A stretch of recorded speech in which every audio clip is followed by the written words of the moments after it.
Right, moving on to other news. As you mentioned, Joe, later this morning, a House committee is set to hold a hearing on last September's deadly attack on the U.S. consulate in Benghazi. Some conservative lawmakers are already characterizing it as a scandal, rivaling some of the biggest in American history.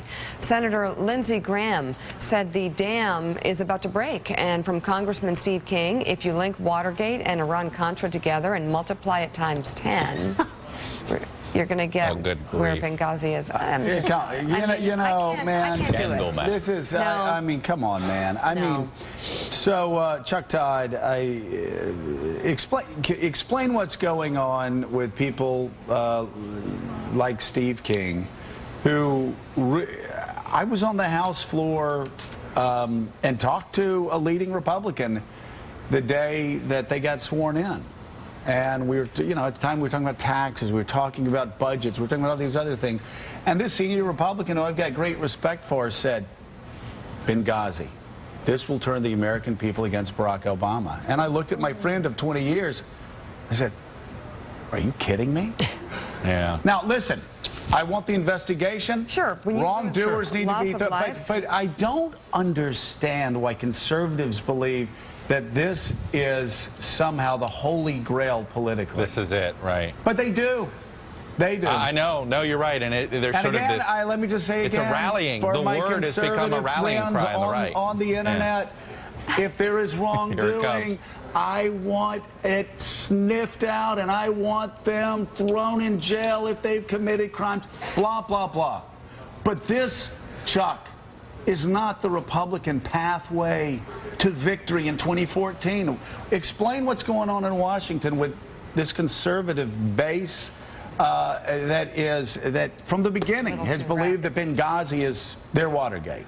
Well, I think that there's always an element, and look, and by the way, you're going to get your set of Twitter hate. I'm going to get my Twitter hate for this, but there's always what am I going to do, Chuck? No, there's always a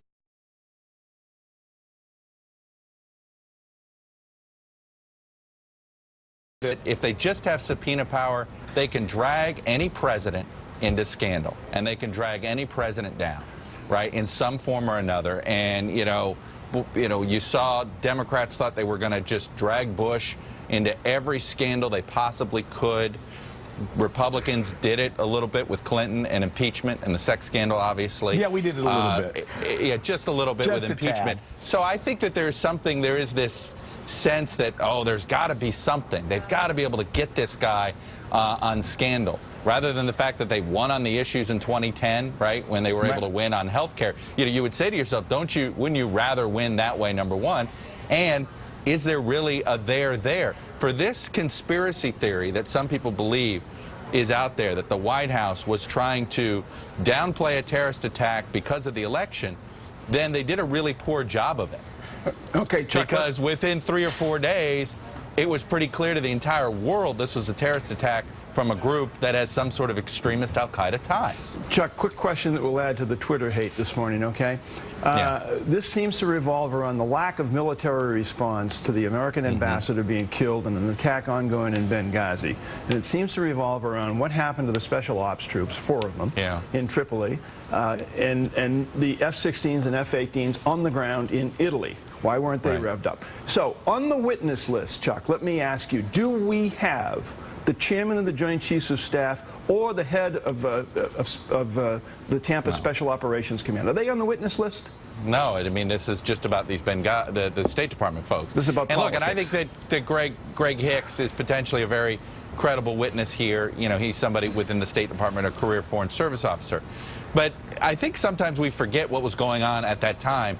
We did have multiple embassies in the region, both in North Africa and in the Middle East, that were dealing with protests. Remember, they raised a black flag on the embassy, U.S. embassy in Tunisia during that same period. We had the issues that were going on in Cairo. So you had and in fact, one of the reasons why they didn't send all 6 special ops, they say at the time, is that they didn't want to have Tripoli unguarded at all. And don't forget, that was the U.S. Embassy. And considering what was happening to U.S. embassies in the region at the time, it's actually a very rational thought. All right, let's dispatch 2 guys to the council to Benghazi for now.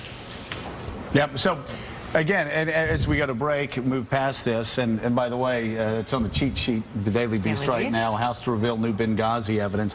But as we do go to break, Chuck, it is important, again, to remind people, we're not brushing aside any allegations. The State Department has already been hammered. Hillary Clinton has testified. There's more coming. And there's more coming. There might be more coming. And there should be more coming, because the fact is Hillary Clinton and the State Department did not heed the concerns of a U.S. ambassador who ended up dead. That does warrant investigation. Everybody there Is this going to be bigger than Watergate and Iran-Contra 10 times over? I don't know. Let's just wait and see. All right, Chuck Todd, thank you. We'll see you later this morning on the Daily Rundown. And Tina Brown, thank you as well. Thank you, Tina. Thank you very much, and good luck tonight. We're coming to this big book party for Mika tonight. Oh, how exciting. We're going to be celebrating Mika. Thank you for coming. Still ahead.